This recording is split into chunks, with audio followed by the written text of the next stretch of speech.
Hello students, welcome to biology online classes. My name is Lucky Jha and हम पढ़ रहे थे topic sexual reproduction in flowering plant. तो students, last जो हमने डिस्कस किया था, ये हमने सेक्सुअल रिप्रोडक्शन को स्टार्ट किया था, यानी लैंगिक प्रजनन के बारे में कि प्लांट्स में सेक्सुअल रिप्रोडक्शन किस प्रकार होता है। हम प्लांट्स एंड एनिमल दोनों के बारे में पढ़ेंगे। एंड लास्ट हमने जो लेक्चर के अंदर स्टार्ट किया था वो प्लांट्स में था कि प्लांट्स में सेक्सुअल रिप्रोडक्शन, पादपों में लैंगिक प्रजनन किस प्रकार होता है। लैंगिक प्रजनन के लिए, सेक्सुअल रिप्रोडक्शन के लिए क्या क्या रिक्वायरमेंट्स होनी चाहिए, इसके बारे में भी हमने बात करी थी कि बाई पेरेंटल कंडीशन होनी चाहिए, गैमेट्स का फॉर्मेशन होना ज़रूरी है, फर्टिलाइजेशन होना ज़रूरी है यानी निषेचन, ठीक है, और उसी से आगे जो जाइगोट बनेगा उसके डेवलपमेंट से एक नई प्रोजीनी का विकास होता है, एक नई संतति का निर्माण होता है। तो ये सभी बातें जो हैं वो हमने लास्ट लेक्चर में करी थी, डिटेल में करी थी बातें, ठीक है। सो स्टूडेंट्स, आप लास्ट लेक्चर को ज़रूर फॉलो कीजिएगा, वरना आज के लेक्चर में आपको थोड़ी बहुत प्रॉब्लम्स आ सकती है। तो कंटिन्यूटी बनाए रखिए लेक्चर्स की, ठीक है, कि आप कंटिन्यू में देखिए।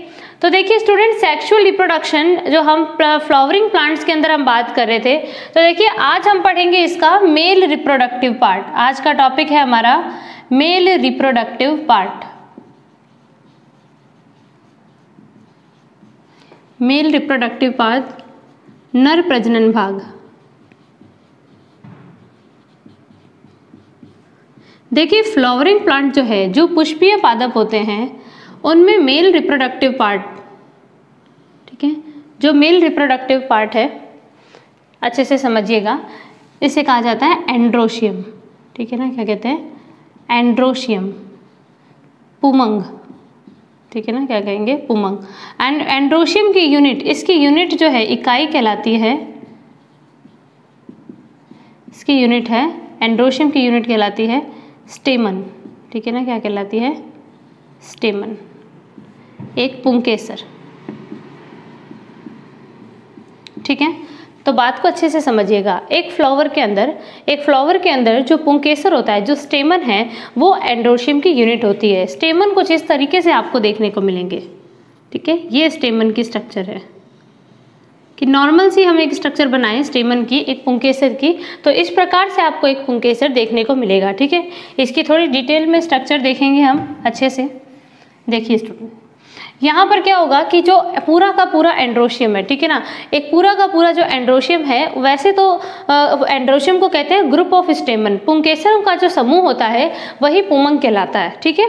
जो अभी मैंने स्ट्रक्चर बनाई थी वो क्या है? एक स्टेमन है, पुमंग, और उसी के ग्रुप को, उसी के समूह को हम कहते हैं एंड्रोशियम, पुमंग। लेकिन कभी कभी क्या होता है कि किसी फ्लावर के अंदर अगर आपको एक ही स्टेमन मिल रहा है तो वही आपका एंड्रोशियम भी कहलाएगा और वही खुद स्टेमन भी कहलाएगा, वही यूनिट हो गई और वही वास्तव में क्या हो गया? पूरा एंड्रोशियम हो गया, ठीक है। देखते हैं अपन डिटेल में। तो एक स्टेमन की स्ट्रक्चर देखी जाए कि मेल रिप्रोडक्टिव पार्ट की जो यूनिट है स्टेमन, वो किस तरह से पाया जाएगा।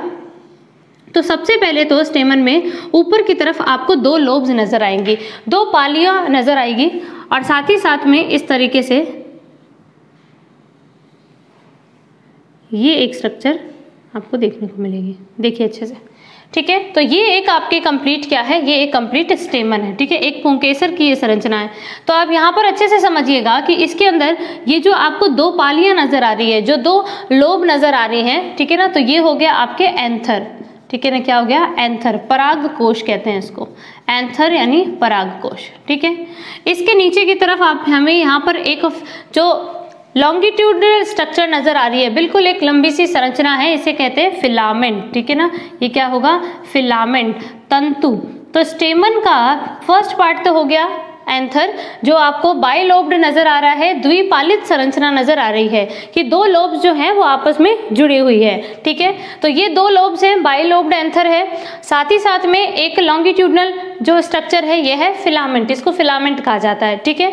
और यहाँ पर फिलामेंट और एंथर को कनेक्ट करने वाला, ठीक है, फिलामेंट और एंथर को कनेक्ट करने वाली जगह कहलाती है कनेक्टिव, ठीक है। नाम भी इसका कनेक्टिव है और कनेक्ट ही करती है, हिंदी में कहते हैं इसको योजी, ठीक है। तो कनेक्टिव जो है, कनेक्टिव का क्या फंक्शन हो गया? एंथर और फिलामेंट्स को कनेक्ट करने का, ठीक है।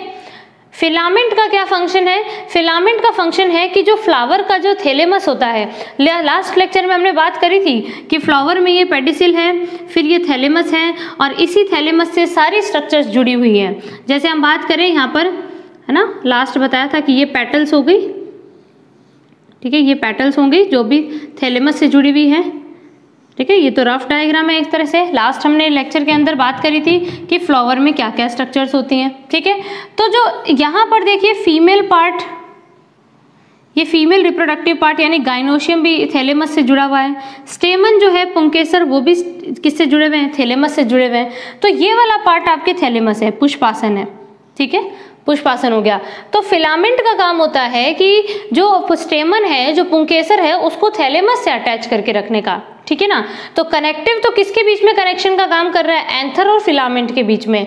जबकि फिलामेंट जो है वो यहाँ पर फिलामेंट जो है वो पुष्पासन से यानी थैलेमस से अटैच करके रखेगा पूरे स्टेमन को, पूरे पुंकेसर को जो है वो स्टेमन से अटैच करके रखेगा। तो फिलामेंट यहाँ पर अटैचमेंट के लिए काम करता है, ठीक है। दूसरी एक बात समझिएगा, एक बहुत इंपॉर्टेंट सी बात है। देखिए ये जो फिलामेंट है ना, ये क्यों कनेक्ट है थैलेमस से? इसके दो रीज़न होते हैं। पहली बात तो कि अगर फिलामेंट नहीं होता तो एंथर आपको फ्री नज़र आते हैं फ्लावर के अंदर, कि फ्लावर में कभी भी एंथर इधर उधर बिखर जाते हैं, ठीक है। तो एक प्रॉपर स्टेबिलिटी बनाए रखने के लिए, एक जगह पर टिके रहने के लिए जो है वो फिलामेंट इसको मदद करता है। पहली बात तो ये पहला रीज़न हो गया कि जो एंथर है उसकी पोजीशन को सिमिलर बनाए रखने के लिए, पोजीशन को फिक्स बनाए रखने के लिए जो है थैलेमस से फिलामेंट जुड़ गया, पुष्पासन से जो है वो तंतु जुड़ा हुआ है, ठीक है ना।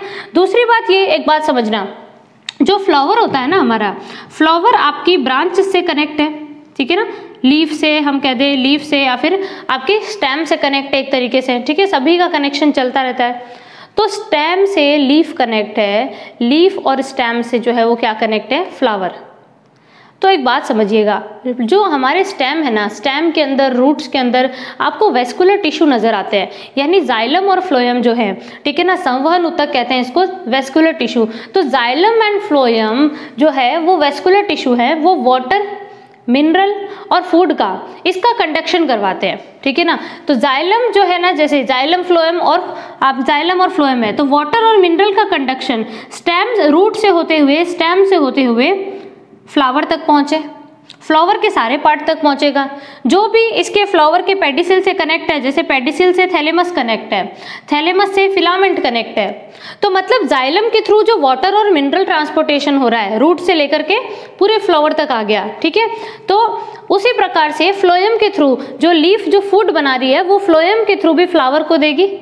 क्योंकि देखें एक बात समझना, जो एंथर होते हैं ना, एंथर के अंदर फॉर्मेशन होता है पोलन ग्रेन्स का, पराग कणों का निर्माण होता है जो कि मेल रिप्रोडक्टिव स्ट्रक्चर को रिप्रेजेंट करते हैं, ठीक है ना। जो नर प्रजनन भाग जो होता है, जो सेल होती है, उसको रिप्रेजेंट करते हैं, पोलन ग्रेन बनते हैं बेसिकली।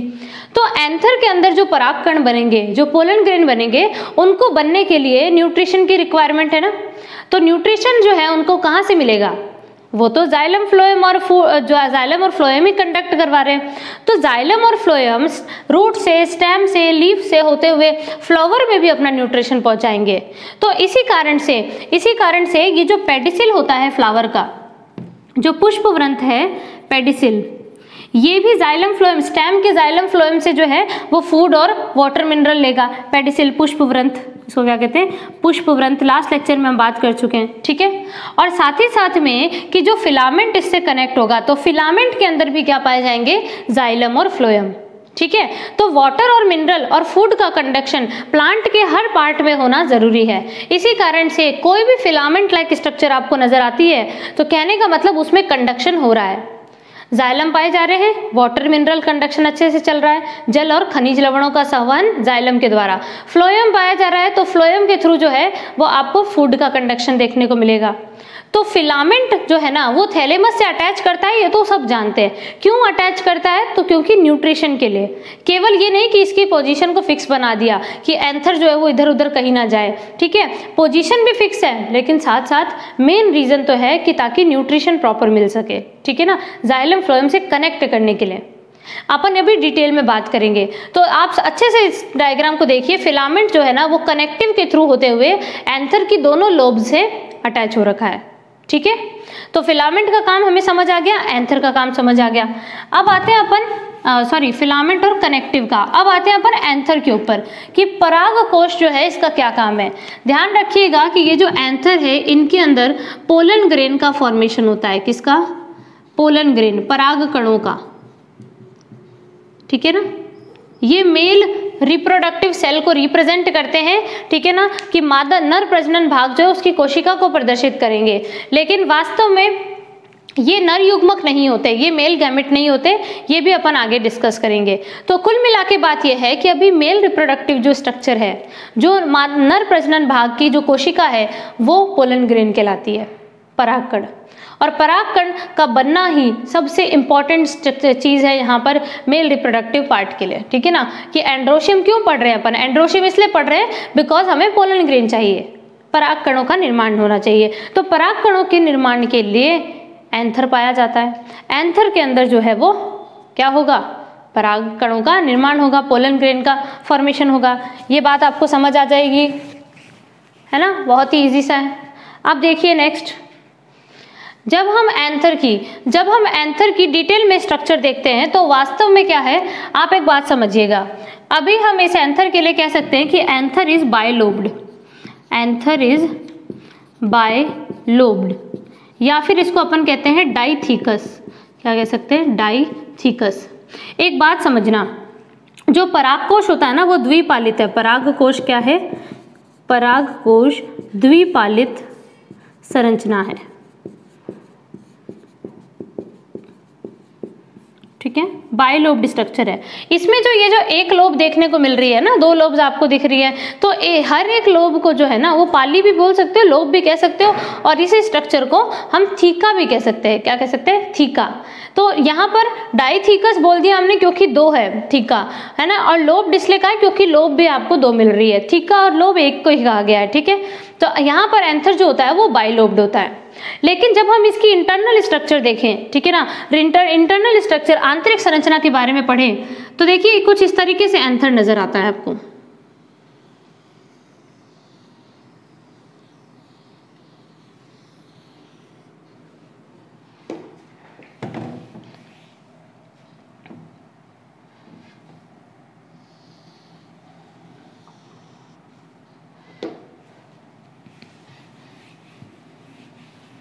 यहाँ पर हम देखें तो एंथर के अंदर क्या होगा कि जो हर एक लोब जो है ना, हर एक लोब जो है वो डिवाइड हो जाती है अलग अलग लॉक्यूल्स में, ठीक है ना। किसमें डिवाइड हो जाएगी? लॉक्यूल्स में। देखिए यहाँ पर यही एंथर है सेम, इसमें मैंने डिवाइडेशन कर दिया कि ये आपकी एक थीका हो गया, लोब हो गई, और ये दूसरी लोब हो गई, तो बायलोब्ड स्ट्रक्चर है। लेकिन हर एक लोब जो होता है वो अपने आप में लॉक्यूल्स में डिवाइड होता है। जैसे देखिए ये जो मैंने एक पार्टीशन बनाया है कि ये एक अपना एक पार्टीशन हो गया और ये अपना एक अलग इधर नीचे की तरफ एक पार्टीशन हो गया, ठीक है।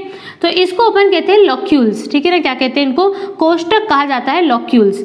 तो दीज आर लॉक्यूल्स, कोष्टक, ठीक है। तो अभी तक तो हमने क्या कहा कि परागकोश के अंदर जो है वो दो लोब्स मिल रही है, तो बायलोब्ड स्ट्रक्चर है। लेकिन वास्तव में जो है यहाँ पर हर लोब जो है वो 2 लॉक्यूल्स में डिवाइड है। तो टोटल एंथर के अंदर, पूरे परागकोश के अंदर वास्तव में इसके अंदर कितनी लॉक्यूल्स हो गई? 4, है ना, ये ध्यान रखिएगा। जबकि कुछ ऐसे प्लांट्स होते हैं जिनके अंदर आपको केवल एक ही लोब देखने को मिलती है। तो अगर लोब एक ही देखने को मिल रही है तो केवल एक लोब उसमें पाई जाएगी, ठीक है। लेकिन उसके अंदर जो लॉक्यूल्स होंगे वो क्या होंगे? 2 लॉक्यूल्स होंगे। तो हर एक लोब के अंदर 2 लॉक्यूल्स पाए जाते हैं। प्रत्येक पाली के अंदर, प्रत्येक पाली में 2 कोष्टक होंगे। तो परागकोश जो है ना उसको बायलोब्ड तो कहा जाता है, बिल्कुल ठीक है, लेकिन इसको टेट्रालॉक्यूलर भी कहते हैं, टेट्रालॉक्यूलर, क्योंकि इसमें 4 लॉक्यूल्स पाए जा रहे हैं, ठीक है ना। द्विपालित तथा चतुष्कोष्ठकीय संरचना, क्या कहेंगे? चतुष्कोष्ठकीय संरचना कहेंगे, ठीक है ना। हर एक पाली के अंदर 2 लॉक्यूल्स मिल रहे हैं, तो चतुष्कोष्ठकीय हो गया, 4 देखने को मिले। क्लियर है? अब देखिए परागकोश है, जो एंथर है, इनमें क्या होगा कि आपको अलग अलग वॉल्स नजर आएंगे। जैसे देखिए जब एक होता है कि भाई परागकोश है वो इमेच्योर स्टेज में है, ठीक है ना। क्या किसमें है? इमेच्योर स्टेज में है। अपरिपक्व प्रावस्था के अंदर है। तो जब तक जो परागकोश है वो इमेच्योर है, ठीक है ना, तब तक तो इसमें आपको क्या मिलेगा कि सिर्फ इसकी एपिडर्मिस नजर आएगी, ठीक है। एपिडर्मिस नजर आएगी मतलब ये आउटर मोस्ट लेयर आपको नजर आएगी, ठीक है ना। इसे कहा जाता है एपिडर्मिस, एपिडर्मिस, ठीक है, अधिचर्म कहते हैं इसको, जब ये कैसा है, अपरिपक्व प्रावस्था में है, इमेच्योर स्टेज में, ठीक है। और साथ ही साथ में इसके अंदर जो है वो आपको पूरा का पूरा एक टिश्यू भरा हुआ नजर आएगा, एक उत्तक भरा हुआ नजर आता है, जिसको हम कहते हैं स्पोरोजीनस टिश्यू। सपोज कीजिए कि यहाँ पर कोई टिश्यू है, उसे हम कहते हैं स्पोरोजीनस टिश्यू, ठीक है ना। क्या कहते हैं, बीजाणुजन उत्तक कहते हैं, क्या कहते हैं, बीजाणुजन उत्तक कहते हैं, ठीक है ना, स्पोरोजीनस टिश्यू कहते हैं। और फिर इस स्पोरोजीनस टिश्यू में, बीजाणुजन उत्तक में एक कुछ कोशिकाएं बनती है जो आगे जाकर के पोलन ग्रेन का फॉर्मेशन करती है, ठीक है ना। तो फिलहाल हमें एक बार इतना ही ध्यान रखना है कि जब अपरिपक्व प्रावस्था होगी, ठीक है, जो एंथर की इमेच्योर स्टेज होगी, तो उसमें आपको बाहर की तरफ देखने को मिलेगा एपिडर्मिस, ठीक है। लेकिन एपिडर्मिस मिलेगा, लेकिन जैसे ही ये मैच्योर स्टेज में आएगा तो मैच्योर स्टेज में आपको इसके अंदर 4 लेयर्स देखने को मिलेंगी। क्या मिलेंगी, 4 लेयर्स देखने को मिलेंगी। देखिए ये तो हो गया आपकी एपिडर्मिस। एपिडर्मिस ध्यान रखना कि इमेच्योर स्टेज में भी होती है, इमेच्योर स्टेज में भी होती है, लेकिन बाद में जब इसमें मैच्योरिटी आ रही होती है ना, तो जब इसका विकास हो रहा होता है एंथर का, पूरे पराग कोश का जो डेवलपमेंट चल रहा होता है, उस वक्त पर यहाँ पर एक सेल बनती है जिसको आर्कीस्पोरियल कोशिका कहते हैं, ठीक है ना। आर्कीस्पोरियल सेल, आर्कीस्पोरियल कोशिका, प्रपशु कोशिका भी इसे कहा जाता है, ठीक है। तो आर्कीस्पोरियल कोशिका क्या है कि इसके अंदर बनती है। सपोज कर लेना कि एक आर्कीस्पोरियल कोशिका बनी, ठीक है। ये आर्कीस्पोरियल कोशिका जो है ना, ये अपन डिटेल में पढ़ेंगे नेक्स्ट लेक्चर में, कि इस आर्कीस्पोरियल कोशिका में बार बार जो है ना वो विभाजन होते रहते हैं, डिवीजन होते रहते हैं, और फाइनली आर्कीस्पोरियल कोशिका जो है वो इसमें और बहुत सारी लेयर्स का फॉर्मेशन करती है। जैसे यहाँ पर एक इनर लेयर बनती है पूरी जगह पर, ठीक है। हम नॉर्मल सी एक बार आउटलाइन डायग्राम बता रही हूँ मैं आपको केवल, कि इसमें ये एक लेयर का और फॉर्मेशन करते हैं जो पूरी जगह पर प्रेजेंट होगी, ठीक है ना, चारों कॉर्नर्स में होंगी। तो एपिडर्मिस तो पहले से थी, लेकिन जो आर्कीस्पोरियल सेल बनी, उस आर्कीस्पोरियल में थोड़े से डिवीजन हुए, और उस डिवीजन से, उस विभाजन के कारण जो है वो एक और लेयर का फॉर्मेशन हुआ। सेकेंड लेयर जो बनती है ये होती है एंडोथीसियम, ठीक है ना। क्या होती है, एंडोथीसियम इसे कहा जाता है, अंतःचर्म कहते हैं एंडोथीसियम, ठीक है। उसके बाद में 3 लेयर्स का और फॉर्मेशन होता है।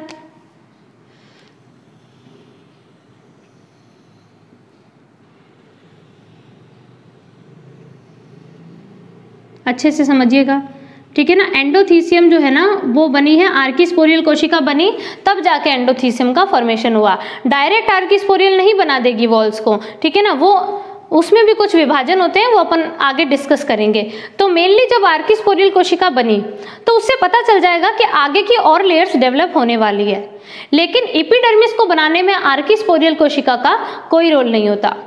अब आप सोचेंगे आर्कीस्पोरियल कहाँ से आई, तो आर्कीस्पोरियल कोशिका इन्हीं यहाँ पर जो उत्तक होते हैं, जो टिश्यू होते हैं, उन्हीं में थोड़े से परिवर्तन से बनती है, ठीक है ना। तो यहाँ पर आर्कीस्पोरियल कोशिका ने क्या बनाया, एंडोथीसियम को बनाया। उसके बाद में इसमें तीन परतों की ट्राई लेयर्ड जो है 3 परत आपको मिलेगी मध्य परत की, यानी मिडल लेयर्स। क्या बनेगी, मिडल लेयर्स। तो यहाँ पर क्या होगा कि मिडल लेयर्स का फॉर्मेशन होगा मध्य परतों का। तो देखिए एपिडर्मिस तो सिंगल है, एकल परत है, सिंगल लेयर है। एंडोथीसियम भी सिंगल लेयर पाई जा रही है, ठीक है ना, हर जगह पर पाई जाएगी एंडोथीसियम, ठीक है। लेकिन मिडल लेयर्स जो है वो ट्राई लेयर्ड है, 3 से 4 होती है, ठीक है ना। किसी किसी बुक्स में 3 से 5 भी दे रखा है, तो ध्यान रखना 3 से कम नहीं होगी और 5 से ज़्यादा नहीं होगी। तो मिडल लेयर की आपको 3 लेयर से देखने को मिलती है, 3 परतें होती है, तो उसको मध्य स्तर कहते हैं, ठीक है। बड़ा ही इंपॉर्टेंट है।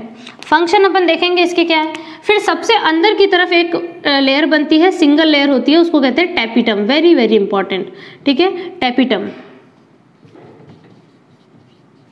क्या कहेंगे, टैपिटम कहेंगे, ठीक है। तो टैपिटम, मिडल लेयर और एंडोथीसियम ये तब बनती है जब पराग कोश का विकास हो रहा होता है, एंथर का डेवलपमेंट हो रहा होता है। एंथर के अंदर जो टिश्यू हैं, जो परागकोश में जो उत्तक है ना, उसके अंदर एक सेल बनेगी आर्किस्पोरियल सेल, और उस आर्किस्पोरियल सेल में बराबर डिवीजन के थ्रू जो है वो अलग अलग लेयर्स का फॉर्मेशन होगा। एंडोथीसियम बनी, मिडल लेयर बनी 3 से 4 परतों की, टेपिटम बनी सिंगल लेयर। तो single layer but it is multi layer, ठीक है ना, ये ध्यान रखिएगा। अब इसमें क्या होता है, एक बात समझना, अंदर वाला जो जगह है, ये जो जगह आप देख रहे हो, जो स्पेस बच गया, इसको कहा जाता है pollen sac. Very very important, क्या कहते हैं इसको? पोलन सैक, परागपुटक कहते हैं, ठीक है ना, क्या कहते हैं? परागपुटक। पोलन सैक जिसको इसलिए कहा गया है क्योंकि इसके अंदर पोलन ग्रेन का फॉर्मेशन होगा। आप तो नाम पढ़ते ही आप कहोगे हमने तो नाम पढ़ते ही बता दिया था कि भाई नहीं, इसमें तो पोलन ग्रेन का ही फॉर्मेशन होगा। बिल्कुल सही है, पोलन सैक बोला है तो इसका मतलब परागपुटक है भाई, पराग कणों का निर्माण करेगा, पोलन ग्रेन का ही फॉर्मेशन करेगा। तो इसके अंदर जो है वो पोलन ग्रेन का फॉर्मेशन होता है, ठीक है। मतलब पोलन सैक को कितनी लेयर्स कवर कर रही है? पोलन ग्रेन को पहले तो टेपिटम, पोलन सैक को टेपिटम, उसके बाहर 3 से 4 मिडल लेयर, उसके बाहर एक एंडोथीसियम और उसके बाहर एक एपिडर्मिस, ये सब पाई जा रही है, ठीक है। अब आते हैं इनके ऊपर फंक्शन के, है ना, मतलब समझ लो कि इसके अंदर पोलन ग्रेन का फॉर्मेशन होगा। एक बार हम ऐसे ही बना लेते हैं। तो देखिए, एपिडर्मिस का काम तो होता है प्रोटेक्शन का, एक सिंगल लेयर की बनी हुई होती है, अधिचर्म जो होती है वो एकल परत होती है, प्रोटेक्शन का काम करती है कि भाई एंथर की पूरी स्ट्रक्चर को बनाए रख सके, ठीक है, ये ध्यान रखना। फिर आते हैं अपन एंडोथीसियम पे। एंडोथीसियम क्या होती है ना, बड़ी इंपॉर्टेंट लेयर है। एंडोथीसियम में वास्तविक में देखा जाए तो इसमें जैसे सपोज करो कि मैंने आज ये सेल बनाई, एंडोथीसियम की एक लेयर बनाई, एंडोथीसियम ऐसे हर जगह पर पाई जाएगी, ठीक है, हर जगह पर होगी। केवल एंडोथीसियम इन जगहों पर नहीं पाई जाती, ये जो आप बीच में देख रहे हो ना, ये जगह हाईलाइट कर देती हूँ मैं, इस जगह पर एंडोथीसियम जो है वो एब्सेंट होती है। क्यों? देखिए, एंडोथीसियम में क्या होता है कि इसकी जो वॉल्स है, ठीक है ना, इसकी जो वॉल है, जो इसकी भित्तियां हैं, इसमें आपको इसकी रेडियल वॉल्स में, ये रेडियल वॉल हो गई इसकी, ठीक है ना, रेडियल वॉल होती है और ये भित्तियां होती हैं। तो इसकी रेडियल वॉल्स के अंदर और इसकी इनर वॉल में, मतलब अगर मैं एंडोथीसियम इस तरीके से बना रही हूँ, सपोज करो कि मैंने ऐसे बना दिया एंडोथीसियम की लेयर, है ना, सपोज कीजिएगा, तो इसमें ये तो हो गई इसकी रेडियल वॉल, ठीक है, और ये हो गई इसकी इनर वॉल हो गई, ठीक है ना, इनर वॉल हो गई। तो एंडोथीसियम की इनर वॉल पर और रेडियल वॉल्स पर, अरीय भित्तियों पर और आंतरिक भित्तियों पर जो है वो, इसमें आपको अल्फा सेलुलोज का डिपोजिशन देखने को मिलेगा। क्या मिलेगा? अल्फा सेलुलोज का डिपोजिशन। देखो, अल्फा सेलुलोज के आ जाने से क्या होता है कि मजबूती मिल जाती है, पहली बात तो, ठीक है। सेलुलोज के 2 काम होते हैं, पहला तो कि वो मजबूती देगा, है ना, बहुत ही स्ट्रांगनेस देने का काम करेगा। दूसरी बात, सेलुलोज आ जाता है तो एब्जॉर्प्शन की पावर बहुत बढ़ जाती है, ठीक है ना, ह्यूमिडिटी को एब्जॉर्ब करने की, आर्द्रता को अवशोषित करने की जो है ना वो पावर बढ़ जाती है। तो एंडोथीसियम की इनर वॉल पर और इसकी रेडियल वॉल्स पर आपको अल्फा सेलुलोज का स्थूलन देखने को मिलेगा, डिपोजिशन मिलेगा अल्फा सेलुलोज, ठीक है ना। कहाँ होगा? रेडियल वॉल पर और इनर वॉल्स पर, ठीक है, आउटर वॉल पे नहीं होगा। अल्फा सेल्यूलोज देखने को मिलेगा, डिपोजिशन मिलेगा, स्थूलन, ठीक है ना, जिसके कारण ये एंडोथीसियम की जो सेल्स हैं वो बाकी सभी लेयर की सेल से थोड़ी सी बड़ी होती है साइज में, ठीक है, थोड़ी सी फुली हुई सी होती है, मोटी होती है, क्योंकि उसमें अल्फा सेलुलोज है, साथ साथ में सेलुलोज आ गया तो वो ह्यूमिडिटी को भी एब्जॉर्ब करेंगी, तो ह्यूमिडिटी को एब्जॉर्ब करके मोटी तो होंगी, साफ सी बात है, ठीक है। अब बात समझिए, अगर ये इनका साइज बहुत बड़ा हो जाए और मैं ये कहूँ कि पोलन ग्रेन बनने के बाद में जो परागकण है ना, जो परागकोश है एंथर, उसको डेहिसेंस होना होता है, उसका जर्मिनेशन होना है, या अपन कह सकते हैं डेहिसेंस, स्फुटन, ठीक है। तो अगर ये वॉल हर जगह पर पाई जाती, इतनी मोटी कोशिकाएं हैं, ठीक है ना, थोड़ी सी बड़ी हैं साइज में, तो हर जगह पर पाई जाती, तो एंथर अगर डेहिसेंस उसका होना भी चाहे तो वो हो नहीं सकता, क्योंकि सेलुलोज है तो मजबूती है, ठीक है ना, सेलुलोज है तो मजबूती है, साथ में इसकी साइज भी बहुत बड़ा है। इसी कारण से क्या होता है कि कुछ जगहों पर एंडोथीसियम की वॉल्स में अल्फा सेलुलोज का जो डिपोजिशन है वो नहीं देखने को मिलता। जैसे ये जो जगह आप देख रहे हैं, यहाँ पर जो एंडोथीसियम होती है ना, इसमें अल्फा सेलुलोज का डिपोजिशन नहीं मिलता, जिसके कारण से ये जगह पतली रह जाती हैं, ठीक है ना, थोड़ी सी जो वीक रह जाती हैं। और जब पोलन ग्रेन सारे बन जाते हैं, ठीक है ना, पोलन ग्रेन के बनने के बाद ध्यान रखना ना टेपिटम बचती है ना मिडल लेयर बचती है, ठीक है। तो टेपिटम और मिडल लेयर्स खत्म हो जाती है ना, जब पोलन ग्रेन बन जाते हैं, पूरे मैच्योर हो जाते हैं। तो उस वक्त पर ये पूरा परागकोश जो है ना वो इस जगह से जो है ना डेहिसेंस हो जाता है इसका, क्योंकि ये जगह क्या रह गई, पतली, अल्फा सेलुलोज नहीं थे, यहाँ से भी हो जाएगा। तो डेहिसेंस होने के लिए हमेशा क्या होगा कि यहाँ पर हमेशा जगह जो है वो कम पतली मिलेगी आपको, बहुत थिन लेयर मिलेगी, ठीक है, क्योंकि अल्फा सेलुलोज जो है वो एब्सेंट है। अब एक बात समझना, ये जो जगह होती है जहाँ पर अल्फा सेलुलोज एब्सेंट मिलेगा, इन जगहों को अपन कहते हैं स्टोमियम। क्या कहते हैं, स्टोमियम। तो स्टोमियम वो जगह है जहाँ से एंथर का डेहिसेंस होता है, because in this place alpha cellulose deposition is absent in the endothecium. Endothecium में अल्फा सेलुलोज का स्थूलन नहीं मिलता यहाँ पर, ठीक है, इसी कारण से उस जगह को कहते हैं स्टोमियम, ध्यान रखिएगा, ठीक है। तो एंडोथीसियम का वर्क हमें समझ आ गया, हैग्रोस्कोपिक नेचर की होती है, आर्द्रताग्राही होती है, ठीक है, मजबूती देने का काम करती है और अवशोषण भी, नमी अवशोषित करती है, ह्यूमिडिटी को एब्जॉर्ब करेगी, हैग्रोस्कोपिक नेचर कहते हैं इसको। आर्द्रताग्राही जो गुण होता है उसको हैग्रोस्कोपिक नेचर जो है ना, ये चीज ध्यान रखिएगा एंडोथीसियम का। अब आते हैं अपन मिडल लेयर्स पर। देखिए एकमात्र ऐसी लेयर है जो 3 से 4 परतों की बनी होती है, पहली बात। दूसरी बात कि मिडल लेयर जो होती है ना वो बहुत ही शॉर्ट लिव्ड होती है, बहुत कम समय के लिए रहती है, ठीक है, क्योंकि इसके अंदर क्या होता है कि केवल न्यूट्रिशन भरा हुआ होता है, पोषण जो है वो इसके अंदर पाया जाएगा। और ये न्यूट्रिशन जो है जब इसमें पोलन ग्रेन बन रहे होते हैं तो पोलन ग्रेन्स को न्यूट्रिशन जो है वो मिडल लेयर्स देती है। तो मिडल लेयर्स जो है वो कैसी है, शॉर्ट लिव्ड है। कैसी है, शॉर्ट लिव्ड, ठीक है, बहुत कम समय के लिए रहती है। और एक बात ध्यान रखना, अगर ये लेयर शॉर्ट लिव्ड है ना तो उसको अपन नाम देते हैं एफीमेरल, ठीक है ना, एफीमेरल।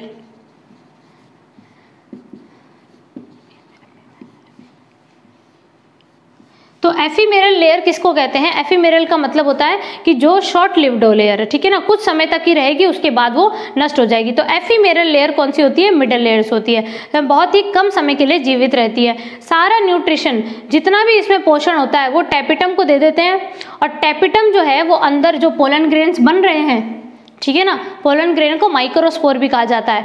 तो माइक्रोस्पोर जो बन रहे हैं इसके अंदर पोलन ग्रेन, उनको न्यूट्रिशन देने का काम डायरेक्ट तो टेपिटम से होता है और इनडायरेक्ट मिडल लेयर से होता है। तो मिडल लेयर से टेपिटम ने न्यूट्रिशन ले लिया, टेपिटम ने माइक्रोस्पोर्स जो बन रहे हैं, है ना, जो पोलन ग्रेन बन रहे हैं उनको न्यूट्रिशन प्रोवाइड करा देंगे। तो बेसिकली जो मिडल लेयर्स हैं इनका काम होता है न्यूट्रिशन प्रोवाइड करना, लेकिन ये इनडायरेक्ट कराती है टेपिटम के थ्रू, ठीक है ना, ये बात क्लियर रखो। अब आते हैं अपन टेपिटम के बारे में। टेपिटम की जो लेयर है ना इसका बहुत सारे फंक्शन है, ठीक है। अभी अपन एक ही फंक्शन पढ़ेंगे इसका कि ये जो है माइक्रोस्पोर्स को न्यूट्रिशन देने का काम करती है, कि मिडल लेयर से न्यूट्रिशन लिया और आगे पहुंचा दिया। वैसे टेपिटम के बहुत से रोल है, बहुत इंपॉर्टेंट लेयर है, सबसे ज़्यादा इंपॉर्टेंट ये मानी जाती है, ठीक है। ये कुछ एंजाइम्स को भी सिक्रीट करेगी जो पोलन ग्रेन्स को हेल्प करेगी बहुत सारी चीज़ों की स्ट्रक्चर बनाने में, ठीक है। तो टेपिटम को अपन डिटेल में बाद में पढ़ेंगे, ठीक है, ये बात ध्यान रखिएगा। तो टेपिटम जो है ये आपको न्यूट्रिशन की तरह एक लेयर देखने को मिलेगी जो मिडल लेयर से न्यूट्रिशन देके आगे ट्रांसफर करेगी। क्लियर हो जाएगी बात, ठीक है। तो हुआ क्या है यहाँ पर, एक बात समझना, पूरा एंथर था, ठीक है, एंथर है, बाइलोब्ड है, टेट्रालोक्यूलर है, द्विपालित और चतुष्कोष्ठीय संरचना। जब ये इमेच्योर स्टेज में होगा तो एपिडर्मिस का फॉर्मेशन करेगा, ठीक है। तो क्वेश्चन अगर आ जाता है कि कौन सी लेयर एंथर की जो है वो मैच्योरिटी से पहले भी बनी होती है, शुरुआत से उपस्थित होती है, तो वो होगी एपिडर्मिस, ठीक है। बाद में इनके अंदर जो चेंजेस आएंगे, जो इनके टिश्यू में थोड़ा बहुत जो चेंजेस आएगा, वो चेंज क्या मिलेगा कि ये 3 लेयर्स का फॉर्मेशन करेगा, 3 टाइप की लेयर, एंडोथीसियम, मिडल लेयर और टेपिटम, ठीक है ना। बाद में मैच्योरिटी में इसके अंदर ये बनेगी। कैसे बनती है ये अपन नेक्स्ट लेक्चर में डिस्कस करेंगे, ठीक है। तो tapetum middle layer nutritional layer होती है, ध्यान रखना। टेपिटम के और भी काम होते हैं। टेपिटम के अंदर जो सैक पाया जाता है उसको पोलन सैक कहा जाता है, ठीक है। अब एक विशेष बात समझो, जो पोलन सैक है ना उसमें पोलन ग्रेन बनते हैं, और पोलन ग्रेन को, जब पोलन ग्रेन भी क्या होता है कि पोलन ग्रेन की भी 2 स्टेज होती है, एक होती है मैच्योरिटी वाली स्टेज, एक होती है इमैच्योर स्टेज। तो जब पोलन ग्रेन इमैच्योर स्टेज में है, ठीक है ना, अपरिपक्व प्रावस्था में है, तब उसको अपन कहते हैं माइक्रोस्पोर, ठीक है ना। तो पोलन ग्रेन जो है ना वो जब अपनी इमैच्योर स्टेज में होता है तब उसको अपन कहते हैं माइक्रोस्पोर, ठीक है। और जब वो मैच्योर हो जाएगा तो पोलन ग्रेन कहने लगेंगे। तो परागकण और माइक्रोस्पोर यानी लघु बीजाणु दोनों में डिफरेंस होता है। तो एक बात समझिएगा कि ये जो पोलन सैक होता है ना, इसके अंदर हम कह रहे हैं इसके अंदर माइक्रोस्पोर बनेंगे, वही पोलन ग्रेन को माइक्रोस्पोर कह रहे हैं, बस मैच्योरिटी और इमैच्योरिटी का फर्क है। तो इसको एक नाम और दिया जाता है पोलन सैक को, इसे माइक्रोस्पोरेंजिया भी कहते हैं। क्या कहते हैं? माइक्रोस्पोरेंजिया, लघु बीजाणुधानी, लघु बीजाणुधानी, सेम ही नाम है। देखो, अगर हम कहते हैं कि माइक्रोस्पोरेंजिया में माइक्रोस्पोर बन रहे हैं या हम कह रहे हैं पोलन सैक में पोलन ग्रेन बन रहे हैं, तो पोलन सैक और माइक्रोस्पोरेंजिया तो एक ही हुआ, क्योंकि स्ट्रक्चर तो यहाँ पर एक ही है, डायग्राम में अपन देख रहे हैं, है ना। बस फर्क इतना है कि शुरू में इसको हम क्या कहते हैं, जो पोलन सैक होता है ना, इसको दूसरा नाम क्या दिया जाता है? माइक्रोस्पोरेंजिया। लेकिन जैसे ही माइक्रोस्पोर जो मैच्योर हो जाते हैं तब उसको अपन क्या कहने लगेंगे? पोलन ग्रेन कहने लगेंगे माइक्रोस्पोर को। सिंपल बात है। तो माइक्रोस्पोरेंजिया किसका नाम? पोलन सैक का, ठीक है। किसका नाम है? पोलन सैक का। माइक्रोस्पोर किसका नाम? पोलन ग्रेन का, पराग कणों का। लेकिन थोड़ा सा उसमें डिफरेंस आ जाता है, दोनों की संरचना में थोड़ा डिफरेंस है, ये अपन डिटेल में पढ़ेंगे। तो ये वर्ड्स आते हैं, बहुत ही इंपॉर्टेंट आती है चीज़ें, ठीक है ना, बहुत ही इंपॉर्टेंट है। तो स्टूडेंट्स, आज हम यहाँ तक पढ़ते हैं आज कि मेल रिप्रोडक्टिव पार्ट क्या था, उसकी यूनिट स्टेमन होती है। एक स्टेमन की स्ट्रक्चर देखी हमने, फिलामेंट, कनेक्टिव और एंथर। और एंथर की आज हमने डिटेल स्ट्रक्चर के बारे में बात करी है कि क्या क्या उसकी लेयर होती है और क्या क्या उनके फंक्शन होते हैं। हम अपन नेक्स्ट लेक्चर के अंदर पढ़ेंगे कि ये जो लेयर्स हैं इनका फॉर्मेशन आखिर होता कैसे है। एंथर का जो डेवलपमेंट है ना, एंथर के डेवलपमेंट को आपके टॉपिक आता है कि एंथर के डेवलपमेंट में क्या क्या चीज़ें बनती है, कौन कौन सी स्ट्रक्चर्स का फॉर्मेशन होता है। तो एंथर का जब डेवलपमेंट होता है तो एंडोथीसियम, मिडल लेयर, टेपिटम बनती है। कैसे बनती है ये प्रोसेस बहुत ही इंटरेस्टिंग है, तो इस चीज़ को अपन नेक्स्ट लेक्चर में डिस्कस करेंगे, ठीक है। तो ठीक है स्टूडेंट्स, फिर मिलते हैं अपन नेक्स्ट लेक्चर में। हमसे जुड़े रहिए, स्टडी करते रहिए। Thank you so much.